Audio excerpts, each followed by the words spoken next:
లగచర్ల ఘటనలో మాజీ ఎమ్మెల్యే పట్నం నరేందర్ రెడ్డిని పోలీసులు కస్టడీలోకి తీసుకున్నారు. చెర్లపల్లి జైల్లో ఉన్న నరేందర్ రెడ్డిని కోర్టు అనుమతితో కస్టడీలోకి తీసుకున్నారు. ఈ కేసుకు సంబంధించి నరేందర్ రెడ్డిని 2 రోజుల పాటు విచారించనున్నారు పోలీసులు. లగచర్ల ఘటనపై ఆరా తీయనున్నారు.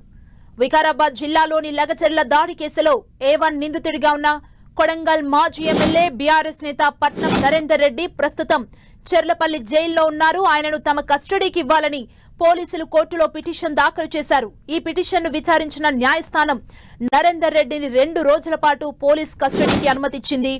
న్యాయవాది సమక్షంలోనే విచారణ జరపాలని పోలీసులను ఆదేశించింది.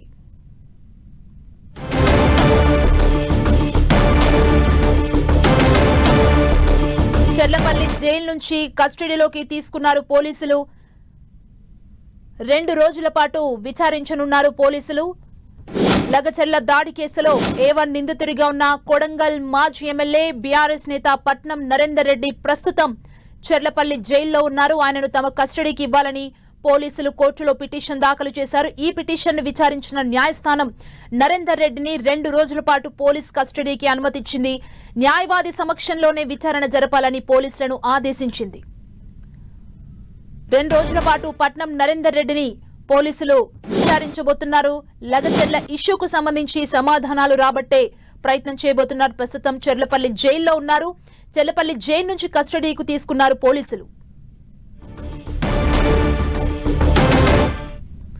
ఇదే అంశానికి సంబంధించి మరింత సమాచారం మా ప్రతినిధి కిరణ్ అందిస్తారు. కిరణ్, లగచర్ల ఘటనకు సంబంధించి ఆ కేసులో A2గా ఉన్న మాజీ ఎమ్మెల్యే పట్నం నరేందర్ రెడ్డిని కొద్దిసేపటి క్రితం వికారాబాద్ పోలీసులు చెర్లపల్లి జైలు నుంచి 2 రోజుల కస్టడీలోకి తీసుకున్నారు. ఈ రోజు ఉదయం నుంచి రేపు సాయంత్రం 5 గంటల వరకు కూడా ఇటు పట్నం నరేందర్ రెడ్డిని పోలీసులు కస్టడీలోకి తీసుకొని కూడా అనేక కోణాల్లో విచారణ చేయబోతున్నారు. ఎందుకంటే దేశవ్యాప్తంగా సంచలనం సృష్టించిన కేసుకు సంబంధించి కూడా ఇప్పటికే ఇటు ఆయన A2గా ఉన్నారు. దీనికి సంబంధించి కూడా ఆయన ప్రోద్బలంతో ఉసుగొల్పడంతో కూడా ఇటు ఉన్నతాధికారుల మీద దాడి జరిగిందంటూ కూడా ఆయన మీద ఆరోపణల నేపథ్యంలో కూడా ప్రస్తుతానికైతే ఈ కేసుకు సంబంధించి A1గా ఉన్న సురేష్ని ఇప్పటికే ఇటు వికారాబాద్ పోలీసులు కూడా 2 రోజుల కస్టడీలోకి తీసుకొని కూడా సుదీర్ఘంగా ఆ ఘటనకు సంబంధించి ఎవరు ప్రోత్బలించారు, ఇటు మాజీ ఎమ్మెల్యే పట్టణంతో ఎలాంటి సంబంధాలు ఉన్నాయి, అంతకుముందు మాట్లాడిన సంభాషణ సంబంధించి కూడా అతనికి సంబంధించి కూడా పూర్తి వివరాలు సేకరించిన నేపథ్యంలో కూడా తాజాగా ఈ కేసుకు సంబంధించి కూడా మొదటి నుంచి అనేక ఆరోపణలతో పాటు ఈ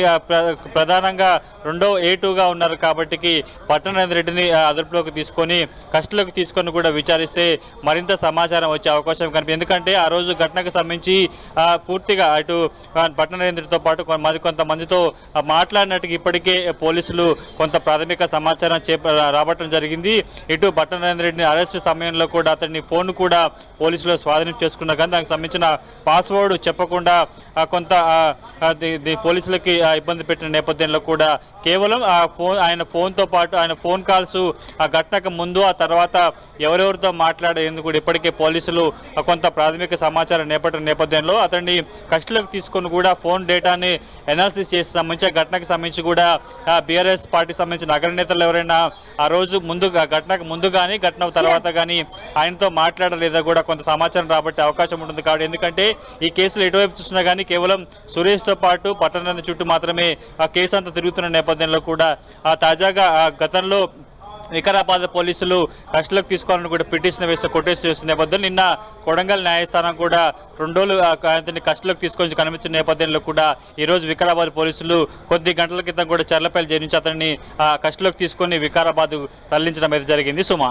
కిరణ్, ఆల్రెడీ సురేష్ ని పోలీసులు విచారించడం జరిగింది. సురేష్ నుంచి వచ్చిన సమాధానాల ఆధారంగానే పట్నం నరేందర్ రెడ్డిని విచారించే అవకాశం ఉందా ఈ 2 రోజుల పాటు?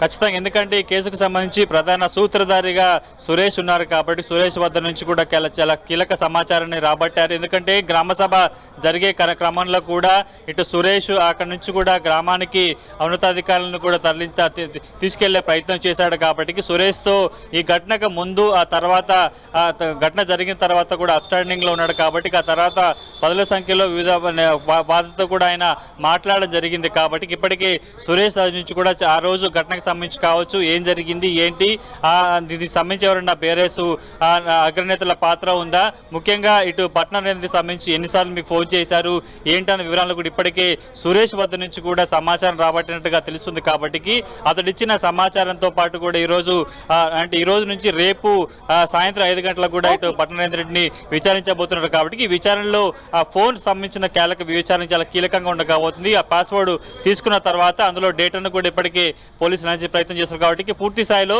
ఈరోజు కస్టడీలో ఉన్న నరేంద్ర రెడ్డి చెప్పే అంశాల మీద కూడా ఈ కేసుకు సంబంధించి కూడా కొంత పూర్తి వివరాలు బయటకు వచ్చే అవకాశం అయితే కనిపిస్తుంది. Thank you Kiran.